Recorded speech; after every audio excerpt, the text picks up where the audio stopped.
I think Micah Parsons makes the Green Bay Packers a Super Bowl team. But I don't think they're going to win it. I'll tell you who will on today's edition of Locked On NFL. The new Locked On NFL. The madman Tyler Rowland is your double shot of NFL espresso. With the Locked On local experts on every major story. Get ready, Rowland is revving up.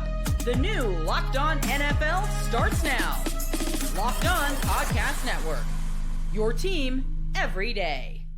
Football fans, welcome into the Locked On NFL podcast, bringing you a double dose of the NFL's biggest stories with help from our local experts that know your favorite teams like no one else. I am your host, the madman, Tyler Rowland, joined today by Locked On NFL expert, The Legacy, Louis DiBiase. On today's show, we are getting you ready for NFL kickoff with some predictions. It's that time of the year, folks. We're going to do our Defensive Player of the Year, Defensive Rookie of the Year, Offensive Rookie of the Year, Player of the Year. We're going to talk MVP, and I got a first-timer winning that I think will be a little bit of a shock. But we're going to start with our Super Bowl predictions again, coming off the big news of Micah Parsons going to the Packers. I think that might be enough to get the Packers there. Before we dive into it, I do want to thank you for making Locked On NFL your first listen, and for being an everydayer here with us at the Locked On Podcast Network, where it's your team every day. Today's episode is brought to you by Game Time. Download the Game Time app, create an account, use the code LOCKEDONNFL for $20 off your first purchase.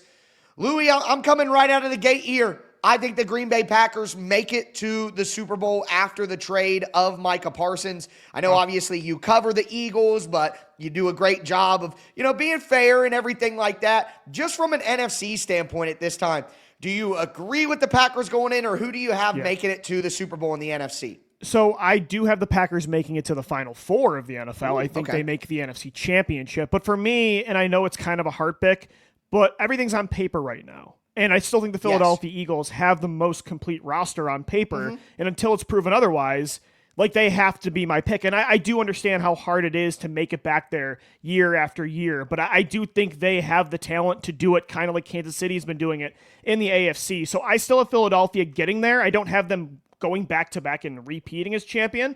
I think they get back, though, to the Super Bowl. I think Green Bay is now suddenly, though, the second-best team in the NFC on paper. And I think they make it to the NFC Championship. Yeah, I think Green Bay is a significantly better team with the addition of Micah Parsons. And quite honestly, this is the kind of move that I've been asking for the Packers to make for some time. They just needed more star players. They just needed a couple of guys who make big plays in big moments because they didn't really have that. And now they do. And I'm not the only person who thinks that the gap has been closed a little bit. My guy Peter Bukowski was high on life after that Micah Parsons trade. And I said before the trade, trading for Micah would make the Packers the favorite in the NFC. I think the questions now about, the Vikings, if McCarthy plays well, their roster is better than Green Bay's. That conversation is over.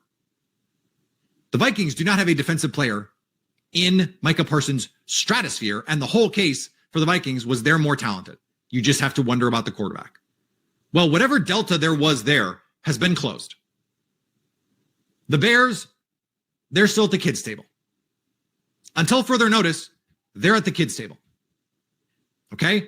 That leaves the Packers and the Lions.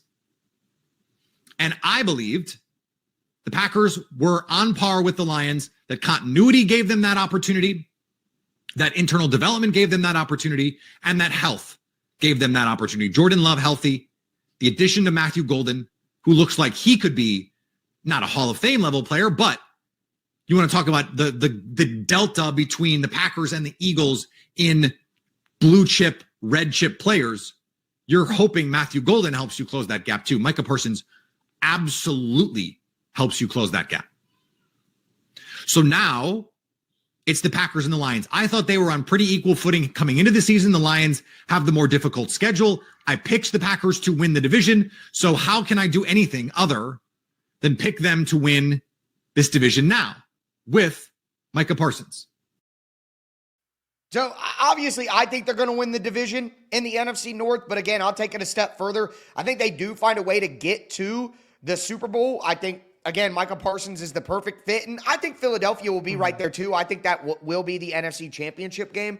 But I just think it's hard. It's just hard to play such high-level winning football for years and years and years and years, and I think that it could just be difficult. So I guess for me, I think that Philly is the better team on paper and should still be the favorites. I just think it doesn't always work out that way and things happen. So I'm going to take Green Bay and their new additions. I think they kind of finally sort everything out now that all the pieces are in line. But on the other side,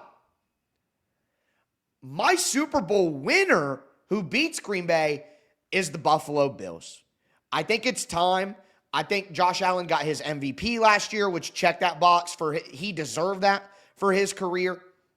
I think Buffalo has a great offensive line. They add Joey Bosa, which if he stays healthy is kind of like, it's not Micah Parsons, but he's a guy who can make a big play in a big moment. All you need is like one big sack from Joey, and he was totally worth it for the whole season. So I think that Keon Coleman does take a little bit of a step forward this year. I think Josh Allen is just so locked in. He is just at the absolute apex of his physical capabilities and his mental understanding of what's needed. I just think Buffalo's primed and ready. They deserve it. It's their time. I'm going to go with the Buffalo Bills winning the Super Bowl over the Green Bay Packers. I like that. My AFC winner is also going to win the Super Bowl. It's the Baltimore Ravens. And I just think outside of the Eagles, they have the best roster in the NFL. And maybe Lamar Jackson is the James Harden of the NFL, where he just continues to choke in the playoffs. Maybe that is just his legacy, but this is my last year where I'm going to predict that he gets over that hump. If it doesn't happen this year, then I'm done predicting it because I feel like I do it every single year. This is the time he finally gets over the hump. I think although those turnovers happened in the first half against Buffalo,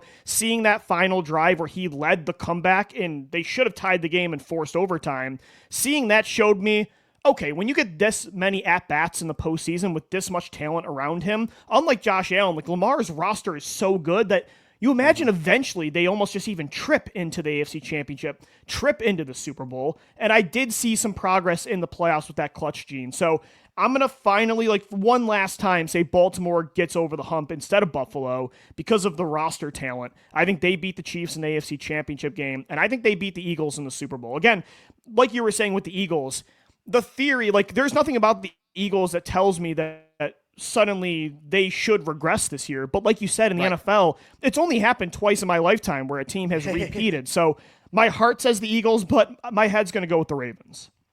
Yeah, I'm with you there, and I think if we're honest, Lamar Jackson and Josh Allen getting their Super Bowl ring to kind of cement just how good of a player they were, that's like the best storyline that you could get out of the NFL this year. So I'm like fully on board for, seeing that happen. I think both of those guys deserve, more respect than they get because they haven't won one. You know what I mean? So just getting one, I think, is a fair representation. Lamar Jackson won Super Bowl, multiple MVPs. I think that truly shows how good of a player he is. Same thing with Josh Allen. All the accolades and the stats that he's put up over the last few years that just dwarf everybody else with a ring and the MVP. And he gets married, famous actress. He's just got it all. You know what I mean? I just think that would be a good cap to the story. So I would be perfectly fine with the Ravens or the Bills. What do you think it looks like, though, if the Eagles do repeat? Yeah, for me, it looks like what they did last year. It's that Saquon Barkley did not regress, and they still have the most talent. Peter was talking about blue chip players. The Eagles have more blue chip players than anybody in football. Yes. So eventually that talent trumps all. If they get a bye week in the NFC playoffs, go through Philadelphia again, guess what? They're probably going to get to San Francisco Super Bowl 60. And then, all bets are off. They just have to win one game. So I just think, they had some losses in the offseason, but they didn't lose enough talent to still not be the best team in football. So I think they are just such a talented, almost super team that if they stay healthy, most of the other things you can overcome. Yeah, it's teams that can't even get on the same playing field, because they don't have enough talent to do it. But Philadelphia is obviously going to be in there. Honestly, my bet on Philly not making it is not that Philly's bad. It's just football's weird and things happen. Which I agree. That's why I didn't pick them either. Yeah. Yeah. So, it just doesn't happen often when things go like that. But they certainly have enough talent to do it, and they're going to kick things off on Thursday against the Cowboys. Can't wait for that. But I got to tell you, we look at MVPs. I don't have anybody on Philly anywhere close to the MVP rankings, and we'll explain why. And I got a pretty spicy one for who I think will win. Do want to let you guys know that today's episode is brought to you by Game Time. Speaking of the NFL season kicking off, the NFL season is obviously back. And honestly, there is no better feeling than being in the stadium, surrounded by the fans, cheering on your team. But let's be honest, getting tickets can be a hassle. There's queues, login screens, prices jumping at checkout. It's frustrating, but that's why I use Game Time, the app that gives the advantage back to the fans. Game Time is fast, easy, and it's backed by the Game Time guarantee. You'll always get 100% authentic tickets delivered on time and at the best price. Plus, all the fees are included, so the price that you see is the price that you pay. I buy all my tickets on Game Time. NFL, NBA, WNBA, MLB, major college football. I've gone to concerts and comedy shows with tickets on Game Time because they really do have the best features in the industry. Honestly, it's faster and it's cheaper and it's less stressful than any other way that I've bought tickets. Download the Game Time app, create an account, use the code LOCKEDONNFL for $20 off your first purchase. Terms apply. Again, that's promo code LOCKONNFL for $20 off. Swipe, tap, ticket, go. Download Game Time today. Today's episode is also brought to you by FanDuel Sportsbook. Look, I just told you the NFL season is here. And FanDuel is making sure that you're ready for kickoff with a can't-miss offer. Right now, new customers can bet just $5. And if your bet wins, you'll get $300 in bonus bets to use across the app. Again, new customers can bet just $5. And if your bet wins, you'll get $300 in bonus bets to use across the app. I love using FanDuel. The same game parlays, the live betting. The app is beautiful. It's easy to use, quick payouts, all of that. It's the best way to do Sunday. So, are you ready to play? Download the FanDuel app now by visiting FanDuel.com to get started. Again, that's FanDuel.com to place your first $5 bet. All right, Louie, let's continue today's edition of Locked On NFL. We're doing some of our big season predictions. We talked Super Bowl teams. We talked who's going to win the Super Bowl, Ravens and Bills, but we both like the Eagles and the Packers to be involved. Now let's zoom in some player conversations because MVP is obviously always a fun discussion to have, and we got some fun ones here. Obviously, some quarterbacks. Got to keep it quarterback, but, that's just the way that it goes. But I got a fun one. Now, before I tell you, I do want to thank you again for making Locked On NFL your first listen. Make sure that you get subscribed, stay subscribed. It's your team every day here at the Locked On Podcast Network. But out of the gate, my MVP, I'm going Baker Mayfield. All right, so wow. I know that Baker isn't a huge favorite. He's not one of the top, 4 quarterbacks that we all know and love. And Jaden Daniels is fun. And, there are other ones. But I think Baker Mayfield is set up to have a monster season. They have so many good receivers. Wirfs is going to be back at some point. The offensive line is good. I know that there's coaching changes and all of that, but I think that they have a really good system. The offense has been good for years despite different coaching changes in Tampa Bay. I just think the symbiosis that the entire offense has together and how good the O-line is. They have good running backs. The wide receiver group is probably depth-wise the best in the entire NFL. I just think no matter what happens, Baker's going to have a good chance to put up big numbers. I don't know if their defense is going to be awesome, so they might have to win some shootouts, especially against like the Falcons, who could probably put up some good points and things like that. Also, let me just say this. I think the Buccaneers are so good as a football team that I think they're going to go like 13-4 and to get the number 1 seed which in is the NFC. Big for an MVP. Exactly. So I think Tampa Bay gets the number 1 seed in the NFC, or at least is close. And with their record and Baker's statistical performance and the narrative, people like Baker Mayfield. Like, people like to talk about Baker Mayfield. So that being part of it in his persona, I think that adds all into it. I think Baker Mayfield wins the MVP. And my guy, James Yarko from Locked On Bucks, thinks that Baker instantly becomes a top 5 quarterback if he fixes one thing. I would expect Baker Mayfield to climb that quarterback list a little bit with what we talked about at the top of the show. Keep doing what you're doing, but bring those interceptions down. Throw for 4,500 to 5,000 yards. Throw for over 40 touchdowns. Bring those interceptions down to 10, 9. All of a sudden, you're working your way towards the top 5. I think it wouldn't be insane to say, the top 4 that we know, and then Baker Mayfield's number 5 after the season with an MVP on his ledger. I know that it's not an easy top of the top favorite, but I think when you look around, if you're not picking Lamar, Josh Allen, if you're not going with that, I just think Baker Mayfield is one of the best options you could have with how things line up. Yeah, I think when you're looking at dark horses, it's the teams you think could surprisingly be a top 2 seed. Yes. Because, Tyler, the vast majority of the time, the MVP does not go to a team that has the 5 seed. That doesn't happen. So that's a good pick of which team you think could be a top 2 seed in the conference. I thought about Baker, I thought about Jordan Love even for the same logic. If the Packers are as good as me and you were saying, absolutely, I could see Jordan Love being an MVP candidate. But for me, because of that logic of being a top 2 seed, who's the team we always know is there? It's the Kansas City Chiefs. I do think the Pat Mahomes revenge tour is coming this year. I think the Chiefs are going to be much more aggressive on offense. I think Xavier Worthy's going to take a big step this year as a deep threat when Rashee Rice is eventually back for the second half of the season with Hollywood Brown as well and Travis Kelce. Suddenly that's, if healthy, and it feels like it never goes right at receiver for Kansas City. But in the best case scenario, that's the most talent Mahomes has had firepower-wise vertically since Tyreek Hill was there. So I just think he's going to put up more numbers this year. I think they're going to be a more aggressive offense.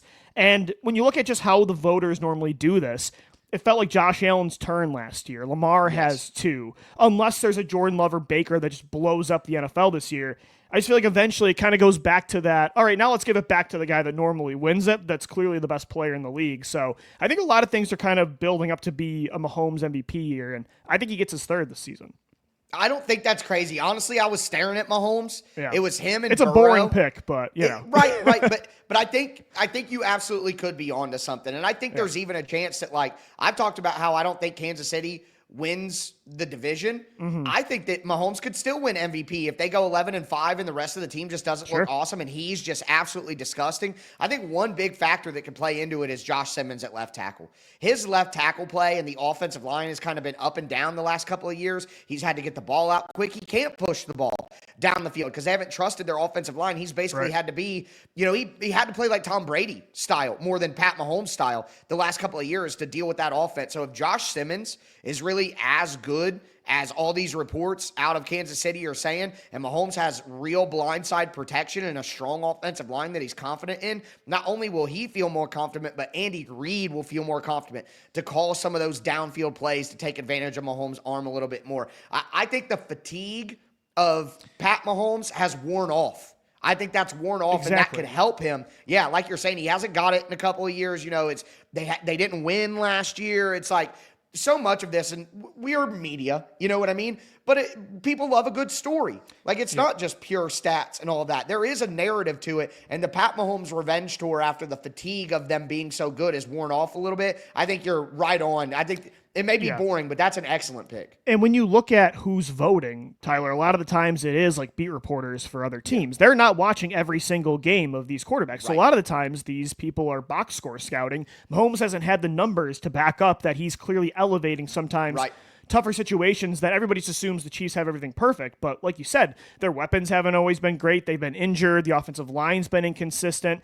If he has a year like he did the last time he won MVP in 2022, where he throws for 40 passing touchdowns and they're still inconsistent in these areas, that's where he can get that MVP again. But I think you're right. It was fatigue and just the numbers the last couple of years. Their support system just hasn't allowed him to put up the numbers he did, and it feels like the first quarter of his career. Yeah, and it's impossible for him to win MVP with, like you said, such subpar numbers to other guys when he set the expectation, a long time ago of what a good season for him. When he threw for 50 touchdowns his first season. He's a bit of a victim of his own success. But I did want to say the other guy that I mentioned earlier that I do just want to throw some thoughts on is Joe Burrow. If the Bengals, last year, if the Bengals make the playoffs, even as a wild card team, he probably wins MVP. It does feel like he's up next, right? Because sometimes they do it by he's got to get one eventually, right?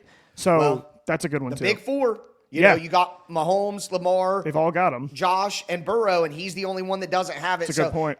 I feel like there will be people who are excited to give it to Burrow just to cement him as, it's those four guys from this era. They all won MVPs. So I think Burrow has a natural built-in advantage there because it would be a good story for him to finally get one, especially if we know the Bengals aren't going to win a Super Bowl and there's nothing else that can kind of give him his crowning moment. But listen, speaking of the Bengals, the guy Joe Burrow is going to be throwing to, I think he might be going back to back for Offensive Player of the Year.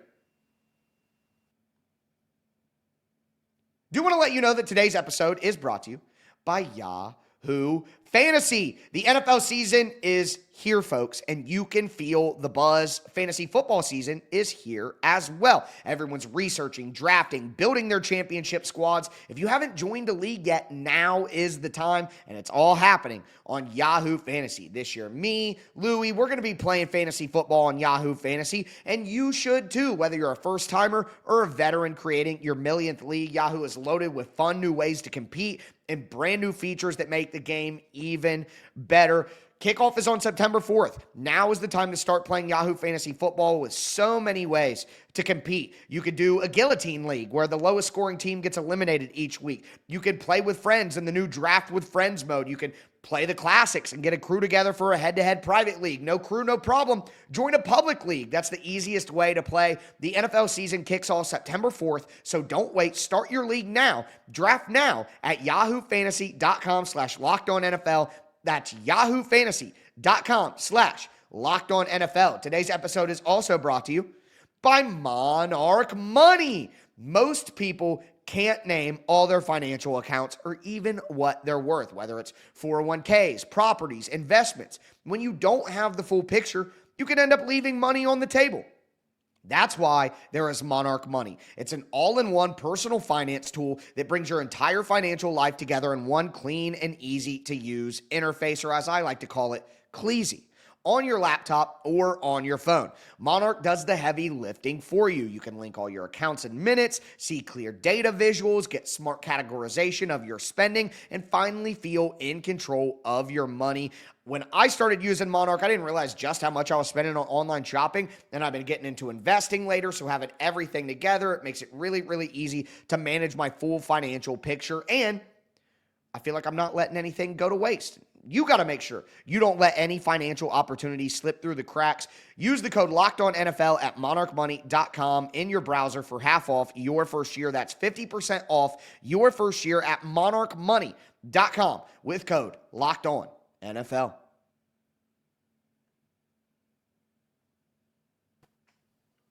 All right, Louie, let's cap off today's edition of Locked On NFL, doing some predictions. The season is here, folks. It is the time. Curious to know your guys' predictions. Hit us up on social media or throw a comment down below if you're watching on YouTube. But we had Bills or Ravens in the Super Bowl. We had Eagles or Packers in the Super Bowl. In the NFC, MVP, Baker Mayfield, Pat Mahomes, two fun picks right there. But now we got to go to some of the smaller individual awards like Offensive Player of the Year. And I'll be honest with you, Louie, as we just discussed, I know that it may be boring, but I'm going back to back with Ja'Marr Chase, man. I just think he's people do this thing, Louie, when you say things. I said Ja'Marr Chase is wide receiver 1 before last season on Locked On NFL, during Locked On NFL stuff. Ja'Marr Chase is the number 1 wide receiver in the NFL. And of course, people said, oh no, you're dumb. Blah, blah, blah. Justin Jefferson is the best wide receiver in the NFL. And then Ja'Marr Chase is the best wide receiver in the NFL. And I say, hey, I told you, Ja'Marr Chase is the best wide receiver in the NFL. And then everyone says, duh, why are you acting like that? It's duh, he's obviously the number 1. Well, you guys said I was an idiot when I said he was, and now I'm an idiot for patting myself on the back for saying he was. I don't care what people got to say. I've been on it forever. Ja'Marr Chase is the best wide receiver in the NFL, and I think with Joe Burrow and that offense and the points they'll need to score, he's going to do it again. He might even go for 2,000 yards this year. Give me Ja'Marr Chase back-to-back OPOY. Yeah, I like that. For me, I'm going to go with Saquon Barkley, the other guy up there from the 2024 season that just put up ridiculous numbers. And a lot of people are projecting Saquon's regression this year because when you look at the history of football, when a running back sees a historic usage rate in a career year like that, I mean, Terrell Davis, Sean Alexander, you go back to Adrian Peterson and DeMarco Murray. Normally, the next year, they don't put up the same numbers. They can't keep up with that kind of usage rate. They get injured. But Saquon is such a freak of an athlete. And I know he's an older player, but when you look at the support system he still has, it's still one of the best mobile quarterbacks next to him that makes you play 10 on 11 in run defense. When you look at the elite offensive line that the Eagles still have, when you look at they're not suddenly going to be a team that throws 40-plus times a year. Like a game, the offense is still going to go through Saquon. So I still think the numbers are going to be there, even if he doesn't rush for like the best season of all time, like he did last year. I think it's going to be Saquon Barkley because he's on the best football team in the league right now, and he's still the face of that offense.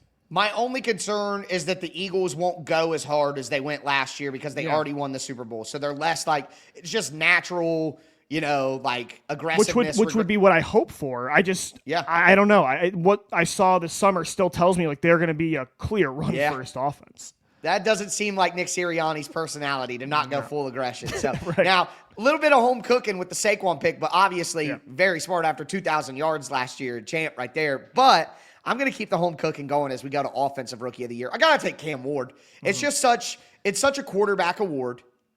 And I think he's the only quarterback that's going to get the opportunity to truly be deserving. What I would say is I really did think hard about Ashton Genty because they are really going to give him a ton of carries, and he could have a very special season, and the Titans could be awful. Like if Genty rushes for 1,600 yards and 15 touchdowns, and the Raiders are 7-10, Genty's probably going to win over Cam Ward throwing for 3,300. Like if he had Caleb Williams' season from last year, 3,500 yards, 21 touchdowns, 12 interceptions. The Titans go 5-12. It's probably going to go to Genty, but I'll go Cam Ward just because it's always a quarterback award, and he doesn't have a lot of competition. I like that. I was thinking about a Marion Hampton because the Chargers are going to be a run-first offense, and they're going to be a playoff contender, but I'm actually going to go with Jackson Dart. I think the New York Giants are not going to start Russell Wilson all year. I think they get past that tough first stretch in September after that Chiefs game. If they're like 1-3, 2-4, I think Jackson Dart takes over, and I really liked what I saw from Dart this summer. I really liked him coming out of Ole Miss. I think Brian Daboll is a underrated play caller in the NFL.